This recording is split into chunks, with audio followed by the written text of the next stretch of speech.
Welcome back my dear friends. This is my fourth lecture और इस lecture में हम यूनिट 4 और 5 historical perspective of Indian education को करेंगे। जैसा कि पिछले वीडियो में हमने वादा किया था कि हम 4 वीडियो के अंदर historical perspective of Indian education यानी भारतीय शिक्षा के ऐतिहासिक परिप्रेक्ष्य को कंप्लीट करेंगे। तो समय न गंवाते हुए हम आगे बढ़ते हैं। इसमें सबसे पहले हम ये बता दें कि हम किन किन टॉपिक्स की चर्चा करेंगे इस लेक्चर में। इसमें हम national education policy 1968 and its impact on Indian system of education, second national education policy 1886 and Program of Action 1992, its basic features and impact on Indian education. And third, National Knowledge Commission, इसके recommendations क्या थी और इसके impacts क्या हैं ये भी हम समझेंगे। और यूनिट 4 के अंतर्गत 3 टॉपिक्स को हम समझेंगे, जिनमें पहला है राइट टू एजुकेशन एक्ट 2009 क्या है, its main features and its impact on primary education in India, problems of education in India जैसे universalization of elementary education, SSA सर्व शिक्षा अभियान के बारे में समझेंगे, मिड डे मील स्कीम क्या है, उसके बच्चों को क्या फ़ायदे होते हैं, उसके क्या बेनिफिट्स हैं या लॉसेस हैं, ये भी हम समझेंगे। Vocationalizations of secondary education in rising the standard of higher education, ये भी समझेंगे। Equalizations of educational opportunities, इन सारे टॉपिक की चर्चा करते हैं। तो समय न गंवाते हुए पहले हम समझते हैं। इसमें जो फर्स्ट थिंग है national education policies 1968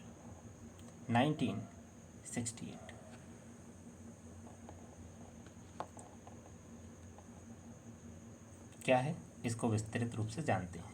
national education policy 1968 based on report and recommendations of the Kothari commissions 1964-1966, the government of prime minister Indira Gandhi announced the first national policy on education in 1968, which called for a radical restructuring and proposed equal educational opportunity in order to achieve national integration। ये कह रहा है कि ये जो commission आया था यानी नेशनल एजुकेशन पॉलिसी आई थी, ये कोठारी कमीशन पर बेस्ड है, और जो कि कोठारी कमीशन 1964 टू 1966 आया था, ये उसी पर आधारित है जो कि प्रधानमंत्री इंदिरा गांधी जी के कार्यकाल में आया था 1968। इसमें सबसे बड़ी कन्फ्यूज़न बच्चे क्या हो रही है आपको कि ये रेडिकल रिस्ट्रिक्शंस का मतलब, रिस्ट्रक्चरिंग का मतलब क्या है। तो हम आपको ये बता दें, कट्टरपंथी पुनर्गठन जिसे हम कहते हैं, कट्टरपंथी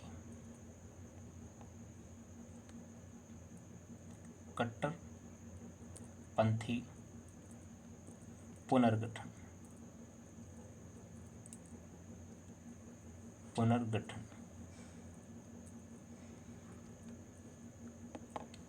अब हम इसको पूरी तरीके से समझते हैं। Which called for a radical restructuring and propose equal educational opportunities in order to achieve national integration. इसमें ये कोशिश की गई थी कि समानता है और एकता है, ऐसी शिक्षा होनी चाहिए। चलिए आगे बढ़ते हैं, इसकी रिकमेंडेशन समझ लेते हैं। रिकमेंडेशंस ऑफ NPE यानी national policy on education 1968, free and compulsory education. The NPE 1968 recommended that the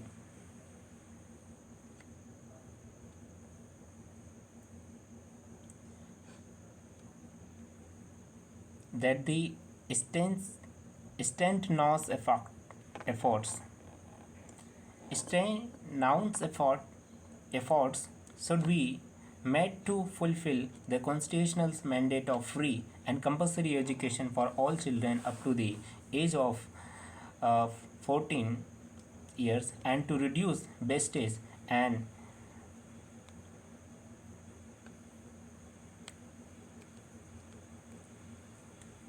stagnations in school, as well as to ensure that every child who is enrolled in। इसमें कहा गया है सारे बच्चों को निःशुल्क और अनिवार्य शिक्षा दी जानी चाहिए। इन सारी चीज़ों की बात की गई और जो कि 14 ईयर्स तक। और यहाँ पर एक वर्ड जो कि मैं चर्चा कर रहा था कि ये क्या है, स्टेनाउस एफर्ट क्या है। स्टेनाउस एफर्ट्स का मतलब है जोरदार प्रयास, और जोरदार प्रयास निःशुल्क शिक्षा और अनिवार्य शिक्षा 1968 में ये कहा गया था कि होनी चाहिए 14 साल तक के बच्चों के लिए। खैर आगे बढ़ते हैं।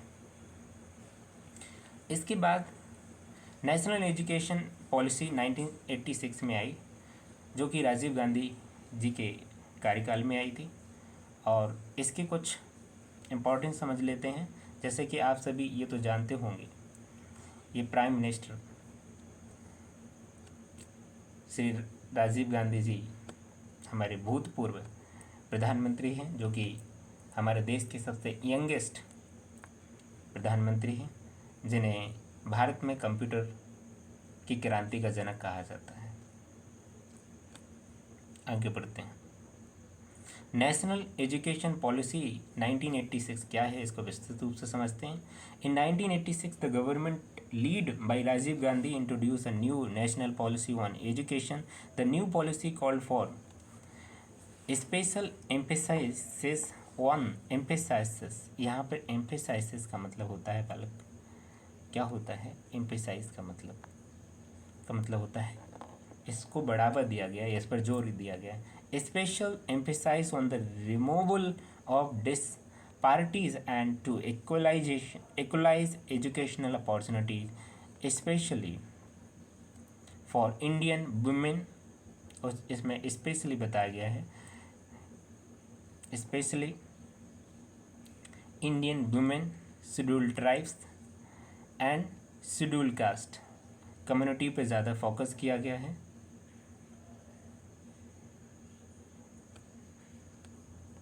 चलिए आगे बढ़ते हैं। इसके फीचर क्या हैं, फीचर ऑफ एनपीए 1986 की विशेषताएं क्या हैं। इसमें कहा गया है role of education all round development of the individual cultural assimilations providing stand to the democracy secularism constructions of nation at every level, creating self-sufficiency and searching new areas of development। इसमें इस शिक्षा की भूमिका जो देखी गई है वो हर तरीके से यह कहें ऑल राउंड डेवलपमेंट की बात की गई। उसमें इंडिविजुअल यानी व्यक्तिगत, सांस्कृतिक और लोकतांत्रिक, धर्मनिरपेक्ष और आत्मनिर्भरता की तरफ ऐसा प्रयास किया गया है कि ऐसी शिक्षा होनी चाहिए ताकि बच्चे आत्मनिर्भर बन सकें। इसके इम्पैक्ट को समझते हैं। Impacts of NPE 1986 in Indian education. It emphasise on education to all. इस पॉलिसी ने सभी पर जोर दिया है, सभी को बढ़ावा दिया है, हम कह सकते हैं। It also advocated the sustainable improvement of quality education. It gave autonomy to the syllabus followed by the state. It developed chart for the minimum levels of learning। इसमें सतत विकास की शिक्षा में शिक्षा की गुणवत्ता पर ज़्यादा बल दिया गया है। उसके जो लर्निंग का जो कम से कम, या मैं कहूँ जो बहुत अति निम्न डेवलपमेंट हुआ था उसके भी चार्ट को देखा गया, या ये समझें उसके स्ट्रक्चर को समझा गया है। That is the good thing. Programme action जो कि 1992 में आया था और जो कि 1986 से ही संबंधित है। ये क्या है, इसको हम विस्तृत रूप से समझते हैं। The main objective of the national policy of education of 1986 and program of action 1992 was to establish a national system of education implies that all students irrespective of caste, creed, sex and religion have access to education of a comparable quality। कहते हैं कि programme of action 1992 में ये कहा गया है कि जो राष्ट्रीय शिक्षा व्यवस्था है उसमें सारे विद्यार्थियों को भागीदार बनाना चाहिए। किसी को भी किसी जाति, मजहब, लिंग या संप्रदाय आदि इत्यादि के आधार पर उनके साथ उनकी गुणवत्ता से कोई तुलना करके या मैं कहूँ नहीं करनी चाहिए और सभी की शिक्षा पर समान रूप से पहुँच होनी चाहिए। ये प्रोग्राम ऑफ एक्शन 1992 का मेन उद्देश्य था। Under the national policy on education NPA 1986 envisaged to conduct of common entrance examination in all India's basis for admissions to professionals and technical programs in the country। इसी में बोले तो NPA 1992 में ही कहा गया है कि जो जितने भी आज कंपटीशन एग्ज़ाम हैं उनमें चाहे वो प्रोफेशनल्स हों या टेक्निकल प्रोग्राम्स हों, सारी कंट्री में सभी के लिए एंट्रेंस एग्ज़ाम होंगे। इसकी विशेषताएं क्या हैं? Role of education. पहला, education is responsible for all round development of the individual. व्यक्तिगत रूप से संपूर्ण विकास की बात करते हैं। Education is the light of life. शिक्षा जीवन का एक प्रकाश है, पुंज है, प्रकाश है। Educated peoples can develop their knowledge and skill through education. शिक्षा के माध्यम से ही शिक्षित लोग ज्ञान और कौशल को बढ़ा सकते हैं। Develops international cooperations and peaceful को एग्जिस्टेंस।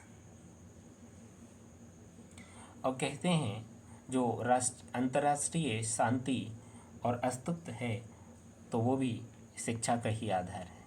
चलिए आगे बढ़ते हैं। इम्पैक्ट्स ऑफ POA यानी programme of action 1992 on Indian education क्या है? The new trust in elementary education will emphasise 3 aspect. एक नया विश्वास जो सामने आया वो 3 रूपों में है। पहला स्वरूप देखने को मिलता है वो ये है, यूनिवर्सल एक्सेस एंड एनरोलमेंट। हर किसी की जो एलिमेंट्री बोले तो प्राथमिक शिक्षा पर सभी की पहुंच होनी चाहिए। और दूसरी बात, universal retention of children up to 14 years of age. Retention का मतलब होता है प्रतिधारण, यानी हर बच्चा जो कि 14 साल का है, 14 साल तक सारे बच्चों को,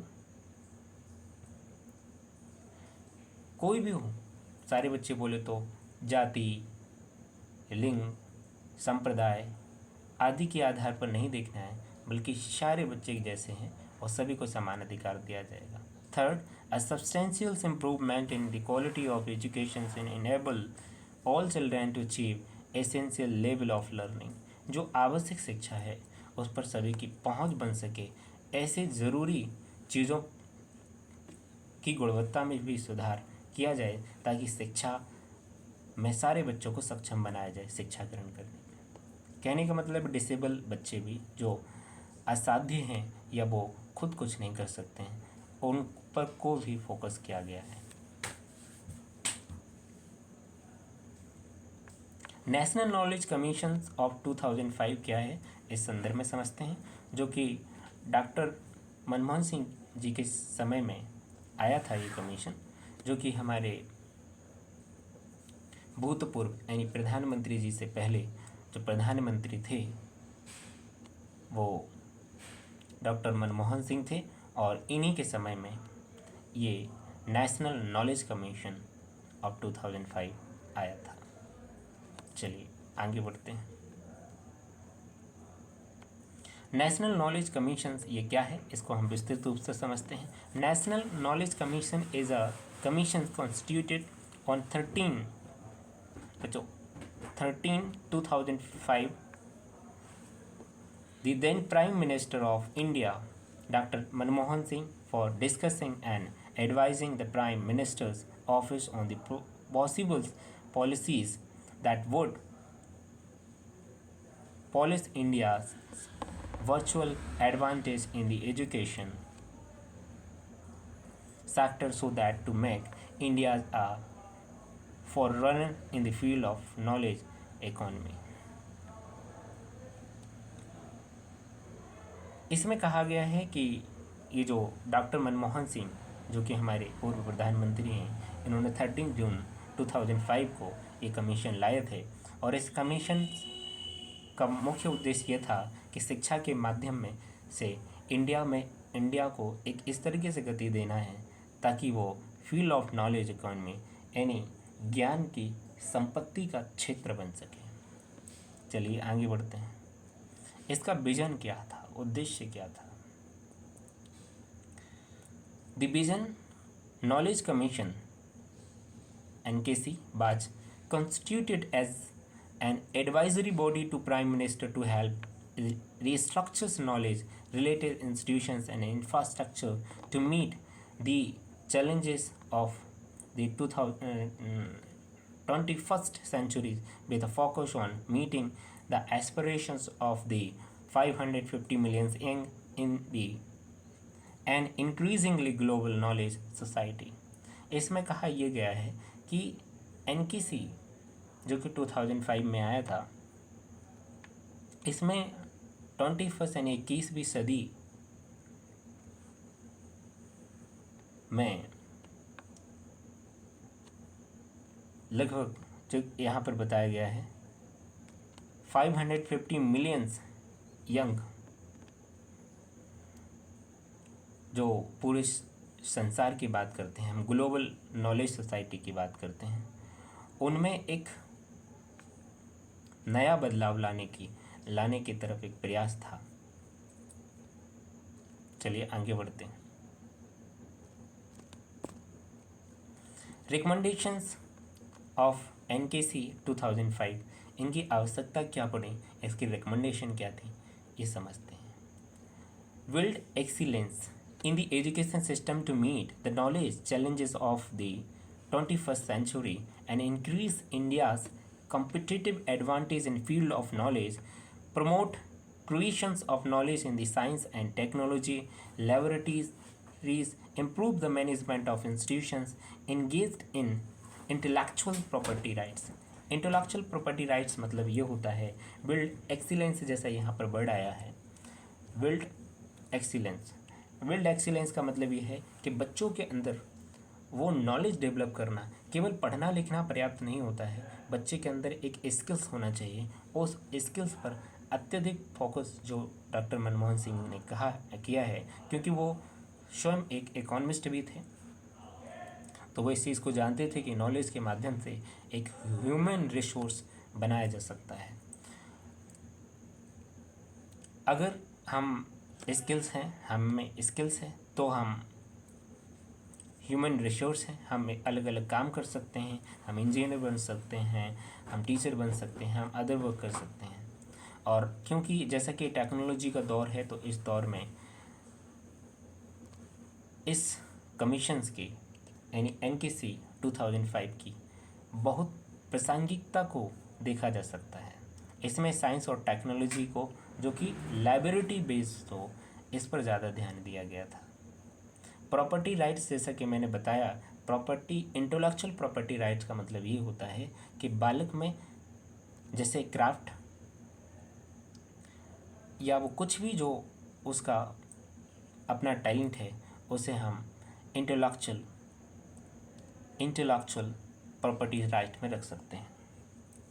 ठीक, आगे बढ़ते हैं। Impacts on Indian education NKC 2005। इसके प्रभाव हमारे जो वर्तमान शिक्षा में है वो क्या पढ़ेंगे, इस पर किस चीज़ पर जोर दिया गया, ये भी हम समझते हैं।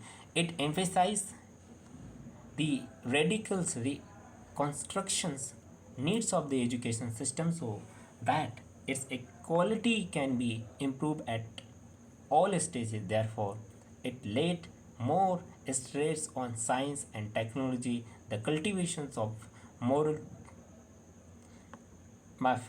values, and it also aimed to develop a closer relationship between education and real life. NKC जो कि 2005, इस पे सबसे ज़्यादा जो जोर दिया गया है, जैसे कि मैंने पहले भी बताया है, विज्ञान और प्रौद्योगिकी पर बहुत ज़्यादा ध्यान दिया गया है, और इसके अलावा नैतिक मूल्यों पर ध्यान दिया गया है कि बच्चों में नैतिक मूल्य डेवलप किए जाएं। इसके अलावा इस चीज़ को भी ध्यान दिया गया है कि जो रियल लाइफ में जो घटनाएं घटती हैं उसको शिक्षा में एक रियल महसूस करवाना, ये भी एक महत्वपूर्ण उद्देश्य था। राइट टू एजुकेशन एक्ट 2009 के बारे में शायद ही है कि कोई नहीं जानता हो, हर कोई इस बारे में जानता है। चलिए आगे बढ़ते हैं।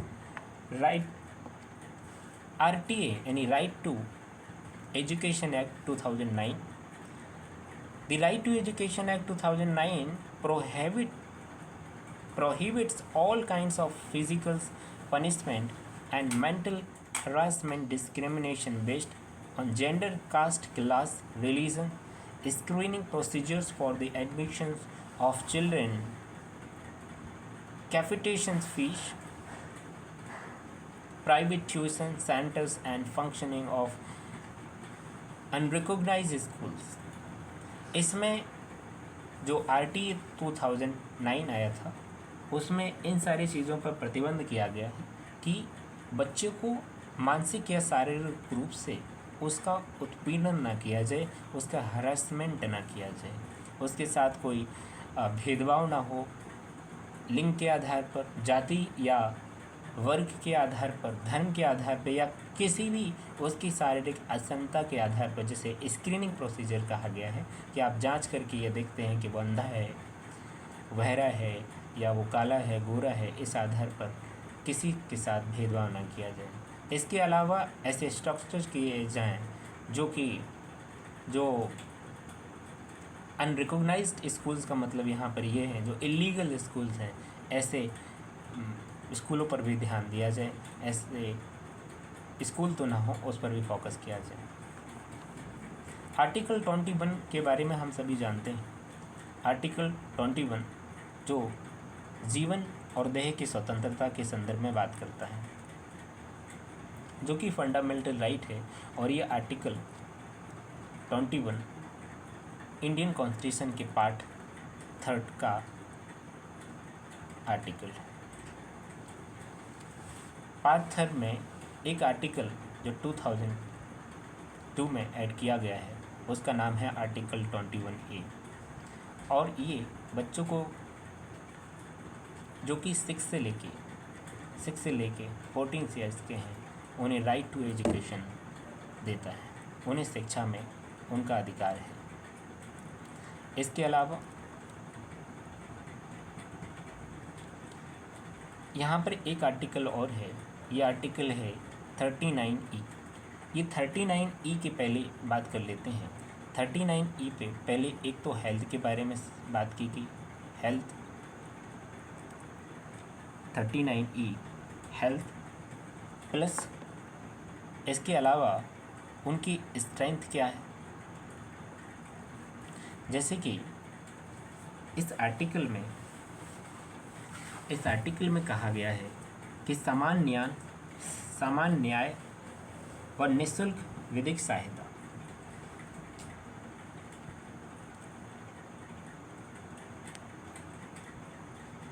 तो ये भी देखना चाहिए कि बच्चे को उसे काम पे ना लगाएं। 39F क्या है? इसमें उसकी मजबूती और स्वास्थ्य पर एक राज्य सरकार का ये उत्तरदायित्व है कि वो इन चीज़ों पर ध्यान दे। अभी F क्या है, F के संदर्भ में समझ लेते हैं। अभी E का हमने समझ ही लिया। F में क्या है, 39F क्या कहता है? इसमें कहा गया है कि जो अपॉर्चुनिटी यानी अवसर,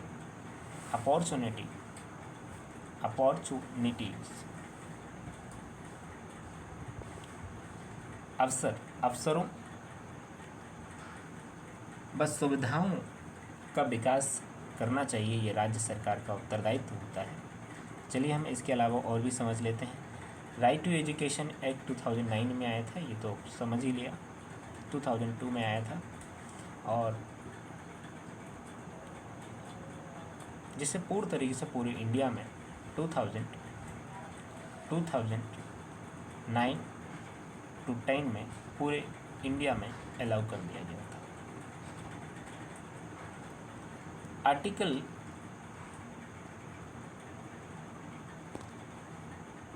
46 क्या है? आर्टिकल 46 क्या है, इस संदर्भ में समझ लेते हैं।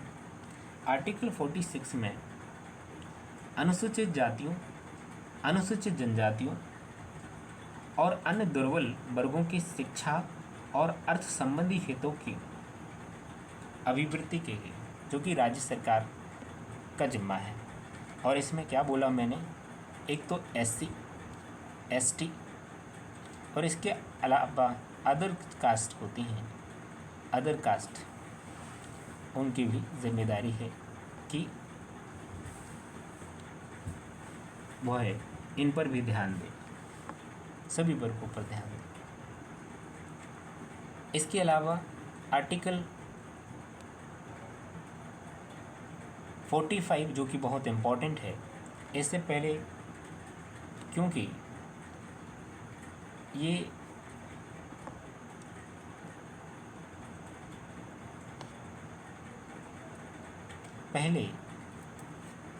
पहले बोले तो 2002 से पहले ये मौलिक अधिकार नहीं था, ये राज्य सरकार के अंडर में थे। आर्टिकल 45 अब इसको हटाकर इसे हमने आर्टिकल 21A में रख दिया है। आर्टिकल 21A में, जो कि बच्चों का फंडामेंटल राइट हो गया है। 6 वर्ष से कम आयु के बालकों के लिए प्रारंभिक बाल्यावस्था देखरेख और शिक्षा का उपबंध राज्य सरकार करेगी, ऐसा आर्टिकल 45 में कहा गया था। पर अब आर्टिकल 21A में ये कहा गया है कि 6 से लेके 14 तक सारे बच्चों का ये फंडामेंटल राइट्स है कि उन्हें एजुकेशन मिलनी ही चाहिए। चलिए आगे बढ़ते हैं। Basic feature of RTE Act 2009. The RTE Act aims to provide primary education to all children aged 6 to 14 years. It enforces education as a fundamental right. Article 21A, यहाँ पे 21 लिखा हुआ है, इसलिए इसे हम A कर लेते हैं। A. The Act mandates का मतलब तो ज़रूरी है 25% reservation for disadvantaged section of the society where disadvantaged groups include, जिसमें क्या है, SC और ST पर 25% की रिजर्वेशन होना चाहिए। चलिए आगे बढ़ते हैं। Impacts on primary education by act 2009 के क्या पढ़ते हैं। The Right to Education Act 2009 prohibits all kinds of physical punishment and mental harassment, discrimination based on gender, caste, class, and religion, screening procedures for admissions of children, cafeterias, fees, private tuition centers, and functioning of unrecognised schools. ये सबसे बड़ी इसकी भूमिका रही है, या मैं कहूँ ये सबसे बड़ा प्रभाव आज इंडियन एजुकेशन में देखने को मिल रहा है कि इसमें हर तरीके की, कहने का मतलब है शारीरिक और मानसिक जो उत्पीड़न बच्चों का किया जाता था स्कूल में, वो किसी लिंग, जाति, वर्ग और धर्म और किसी भी अन्य तरीके से उनके साथ भेदभाव नहीं किया जाएगा। उनसे और जो सरकारी स्कूल्स हैं वो प्राइवेट ट्यूशन्स नहीं कर सकते हैं, और ना ही वो ऐसी कोई भी स्कूल्स बना सकते हैं जो कि लीगल ना हो, अनरिकॉग्नाइज।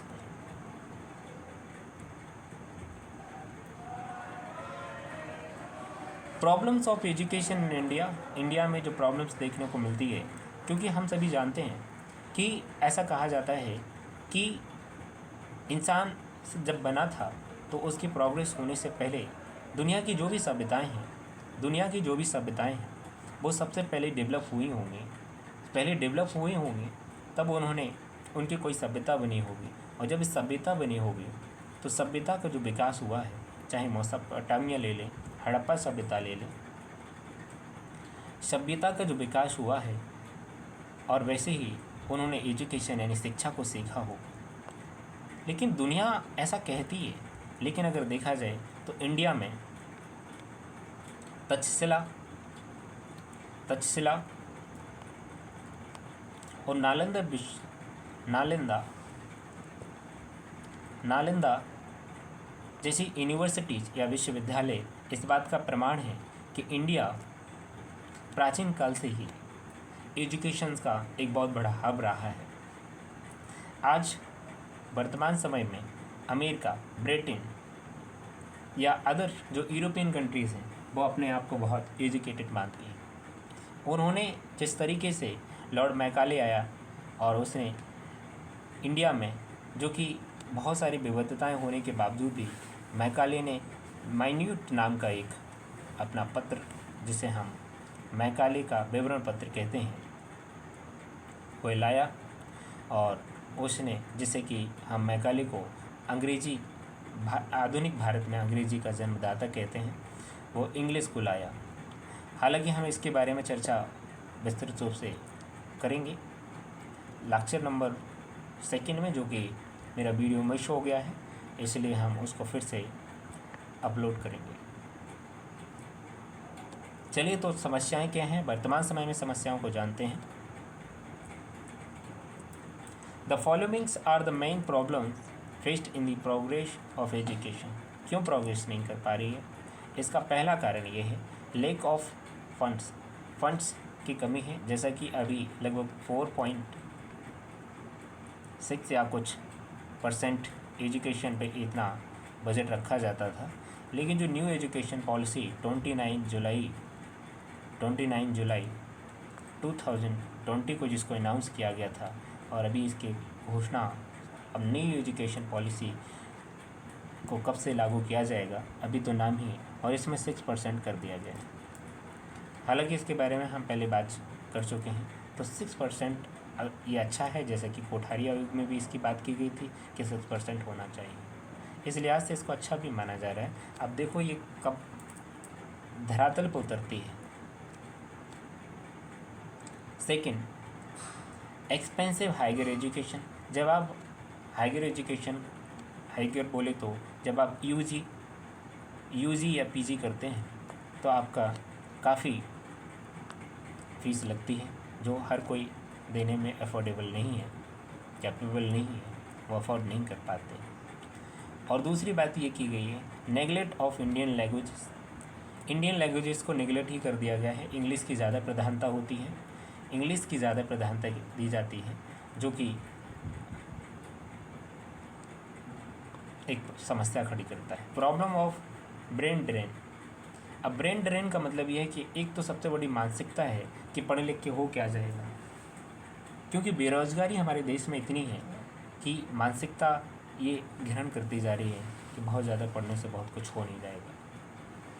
मास इलिटरेसी, क्योंकि अत्यधिक मात्रा में हमारे यहाँ इलिटरेसी है, जो कि जब हम आज़ाद हुए थे तब लगभग 18% हमारे यहाँ लिटरेसी थी, यानी लगभग 82% लोग इलिटरेट थे। मैं आपको बता दूं लिटरेट और इलिटरेट में क्या अंतर है। जो लोग लिख सकते हैं, लिख और पढ़ सकते हैं, लिख और पढ़ सकते हैं, वही साक्षर हैं, वही लिटरेट हैं। जो लिख भी लेते हैं वो पढ़ भी लेते हैं। तो कहने का मतलब अगर 100 लोग हैं, 100 में से सिर्फ 8 लोग ही लिख पढ़ सकते थे और लगभग 82 लोग लिख पढ़ नहीं सकते थे।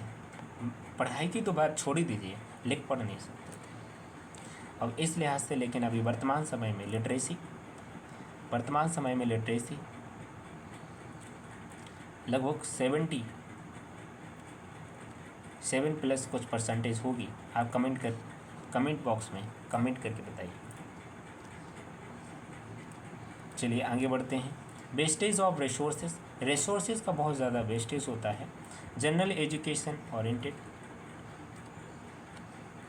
और नेक्स्ट है प्रॉब्लम्स ऑफ प्राइमरी एजुकेशन। सबसे बड़ी समस्या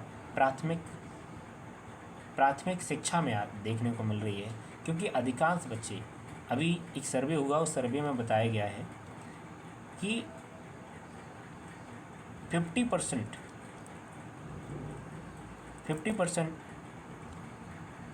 प्राइवेट स्कूल इंडिया में है, यानी 50% प्राइवेट स्कूल इंडिया में है और 50%, माफ़ कीजिए, स्कूल तो बहुत हैं, प्राइवेट स्कूल तो बहुत हैं, लेकिन 50% बच्चे प्राइवेट स्कूल में पढ़ रहे हैं और 50% ही बच्चे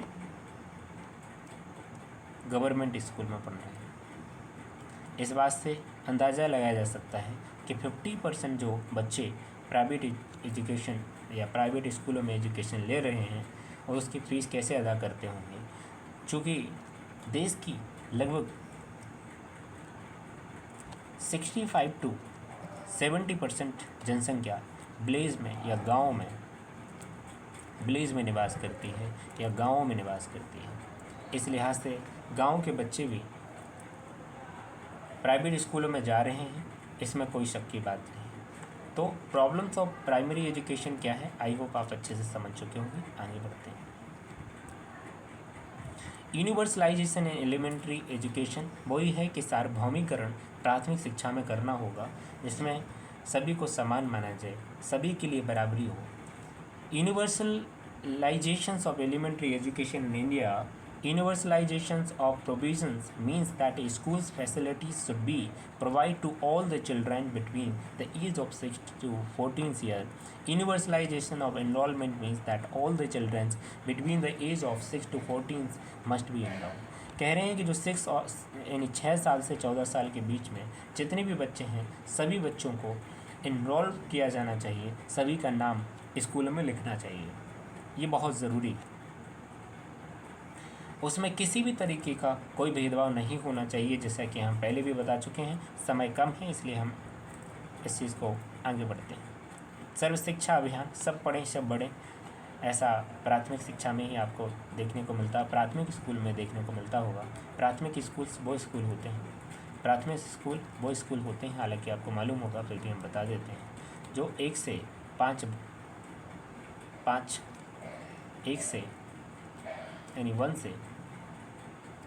ईयर तक चलते हैं या 5th क्लास तक चलते हैं, ऐसा भी कह सकते हैं। चलिए आगे बढ़ते हैं। SSA क्या है? इसका फुल फॉर्म होता है सर्व शिक्षा अभियान।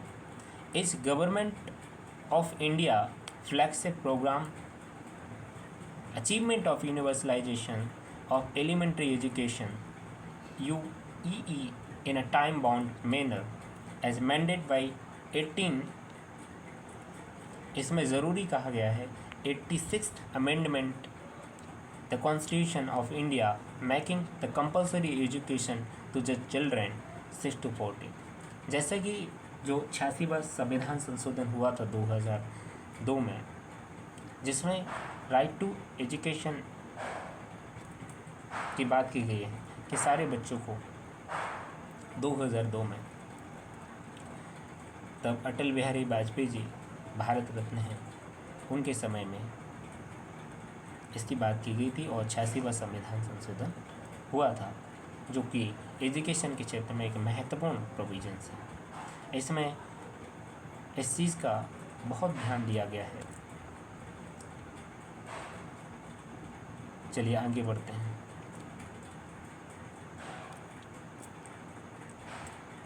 मध्याह्न भोजन योजना, जैसे आप हिंदी में कहते हैं mid day meal scheme. Mid day meal scheme बच्चों के हेल्थ के लिहाज से बहुत ज़रूरी है। इसके अलावा ये एजुकेशन के भी लिए है, क्योंकि बच्चे इस लालच में पढ़ने तो जाएंगे। Mid day meal scheme. Mid day meal schemes refer to the government of India programmes introduce in all government elementary school to provide children with cooked lunch. कह रहे हैं कि जो मध्याह्न भोजन योजना है, ये भारत सरकार के द्वारा चलाया जा रहा एक प्रोग्राम है, जो सभी प्राथमिक सरकारी स्कूलों को पका हुआ खाना बच्चों को उपलब्ध कराने की गारंटी देता है। Tamil Nadu was the first state in India to introduce this scheme. इस स्कीम के बारे में चर्चा करने वाला ऐसा पहला राज्य तमिलनाडु था, जिसने कहा था कि बच्चों को इसकी सुविधा होनी चाहिए। हालांकि अभी वहाँ के मुख्यमंत्री के चंद्रशेखर राव ने अभी लंच की भी व्यवस्था की है, चाय नाश्ते की भी व्यवस्था वहाँ पे की गई है बच्चों के लिए। The first school which the scheme since 1925 was Saurashtra boys higher secondary school Madurai. कह रहे हैं कि 1925 से सौराष्ट्र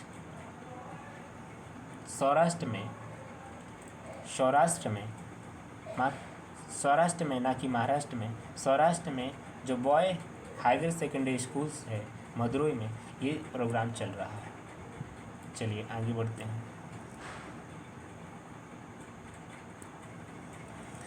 वोकेशनलाइजेशंस ऑफ सेकेंडरी एजुकेशन, ये क्या है इसको समझते हैं। वोकेशनलाइजेशन का मतलब है व्यवसाय। बच्चों को व्यवसायी बनाइए। व्यवसायी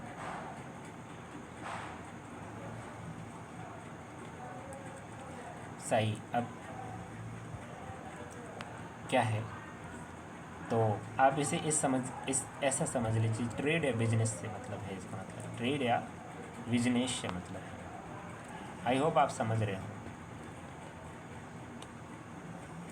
बच्चे को केवल किताबी ज्ञान ना दो, उन्हें प्रैक्टिकल ज्ञान भी देना चाहिए। आजकल हम सोचते हैं कि जब बच्चे ग्रेजुएशन में जाएंगे तब ये करेंगे। हालांकि न्यू एजुकेशन पॉलिसी NEP 2020 आई है, इसमें 6 क्लास से ही वोकेशनल्स की बात की गई। 6 क्लास से ही, क्लास यानी कक्षा से ही बच्चों को वोकेशनल कोर्स की बात की गई कि वो वोकेशनल कोर्स करेंगे। इससे भारत आत्मनिर्भरता की ओर बढ़ सकता है। हालांकि देखते हैं ये सेकेंडरी एजुकेशन में वोकेशनलाइजेशन क्या है।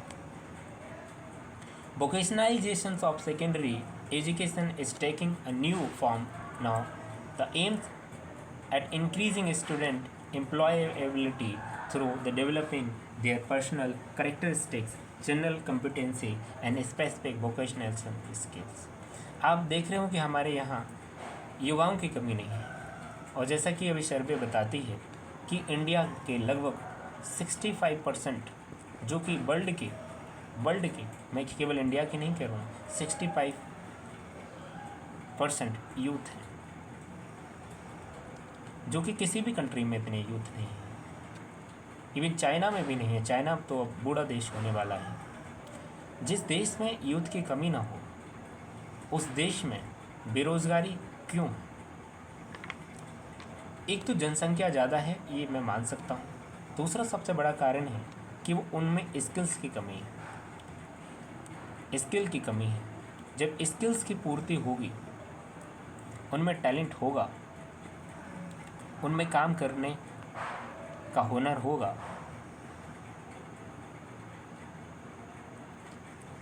तो सब कुछ संभव है। तो इसमें इस चीज़ को बात की गई है कि बच्चों को ऐसा बनाया जाए ताकि वो रोज़गार डेवलप कर सकें, और इसके अलावा उनका व्यक्तिगत चरित्र निर्माण भी होना चाहिए, और उन्हें एक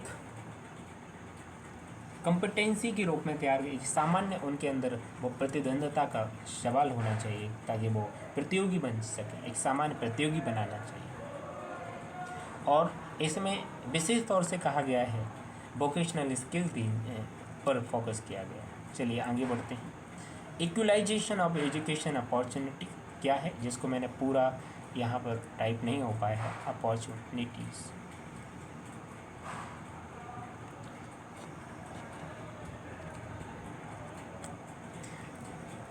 equality of educational opportunities includes, इसमें किन चीज़ों को शामिल किया गया है? इसमें शामिल किया गया है